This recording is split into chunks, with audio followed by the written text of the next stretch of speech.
कलम नहीं हूँ जो बिक जाती है दरबारों में। मैं शब्दों का दीप सिखाऊं अधियारों चौबारों में। मैं वाणी का राजदूत हूँ, सच पे मरने वाला हूँ। मैं वाणी का राजदूत हूँ, सच पे मरने वाला हूँ। डाकू को डाकू कहने का हिम्मत करने वाला हूँ। मेरी कलम वचन देती है अधियारों से लड़ने की, राजमहल के राज मुकुट के सामने तनकर अड़ने की। और उस इंसान का मर जाना ही अच्छा है, और उस इंसान का मर जाना ही अच्छा है जो खुददार नहीं और देश जले और देश चले। मैं कुछ ना बोलूं, मैं वैसा गद्दार नहीं। कविता का शीर्षक है पदम, कविता का शीर्षक है कारगिल युद्ध। कारगिल युद्ध के बाद जब एक सैनिक का पार्थिव शरीर उसके घर को आता है, उसके घर के आंगन में अंतिम दर्शन के लिए तिरंगा को हटाया जाता है, तब देखा जाता है कि उसका सर है ही नहीं, बस धड़ है। तब उस सैनिक की बहन जो होती है वो क्या कल्पना करती है, मैं अपनी पंक्ति के माध्यम से आप सभी के सामने प्रस्तुत करता हूं। और उसकी बहन, सैनिक की बहन, अपने भाई के भूलने की आदत से बहुत दुखी रहती है। आप सबसे यही निवेदन है कि जितना शांत होकर सुनेंगे उतना ही आप फील कर पाएंगे। और मेरी कविता सुन के कोई ना रोना जी, मेरी कविता सुन के कोई ना रोना जी, देश बचाने आएगा कोई जादू टोना। कविता को शुरुआत करते हैं। दादी का दुलार भुला, बाबुल का प्यार भुला, मोतियों की माला मेरी आज तक न लाया है। होली वाला रंग भूला, दीपों का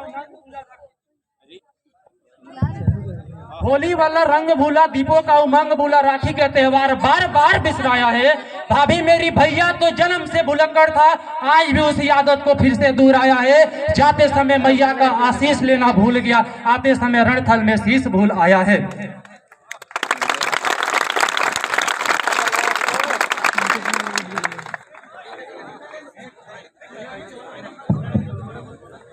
ध्यान दीजिएगा, बस 2 मिनट का है कविता मेरा, और आप अगर समझ पाए तो सदन के एक व्यक्तियों का मन चाहूंगा। मैं केशव का 5 जन्म भी गहन मौन में खोया हूँ, मैं केशव का 5 जन्म भी गहन मौन में खोया हूँ। उन बेटों की याद कहानी लिखते लिखते रोया हूँ, उन बेटों की याद कहानी लिखते लिखते रोया हूँ। जिस माथे की कुमकुम बिंदी वापस लौट नहीं पाई है, चुटकी झुमके पायल ली गई कुर्बानी की यमराई। कुछ बहनों की राखी जल गई उन बर्फीली घाटी में, बेटी की गठबंधन मिल गई कारगिल की माटी में। उस पर्वत पे कितने सिंदूरी सपने दफल हुए होंगे, उस पर्वत पे कितने सिंदूरी सपने दफल हुए होंगे। टूटा चूड़ी धुला मावल रूठा कंगन हाथों का, कोई मोल नहीं दे सकता बासंती जज्बातों का। एक कवि है सिकोहाबाद का जिनका नाम है राजेंद्र कृष्ण। अगर 2 लाइन वो इतनी अच्छी है कि अगर वो, मैं अपने कविता लिखने से पहले अगर उनकी लाइन पढ़ चुका रहता तो मैं अपनी कविता लिखता ही नहीं। तो आइए पंक्ति क्या है प्रस्तुत करते हैं। आज मेरा देश सारा लाम पर है, आज मेरा देश सारा लाम पर है, जो जहां भी है वतन के काम पर है।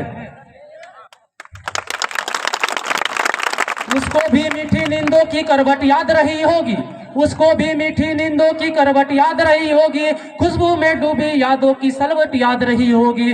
उन आंखों के 2 बूंदों से 7 सागर आ रहे हैं, जब मेहंदी वाली हाथों ने जब मंगल सूत्र उतारे हैं, जब मेहंदी वाली हाथों ने जब मंगल सूत्र उतारे हैं।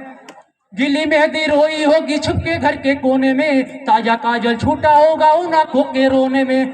जब बेटे की अर्थी आई होगी सुने घर के आंगन में, शायद दूध उतर आया हो बूढ़ी माँ के दामन में, शायद दूध उतर आया हो बूढ़ी माँ के दामन में। भारत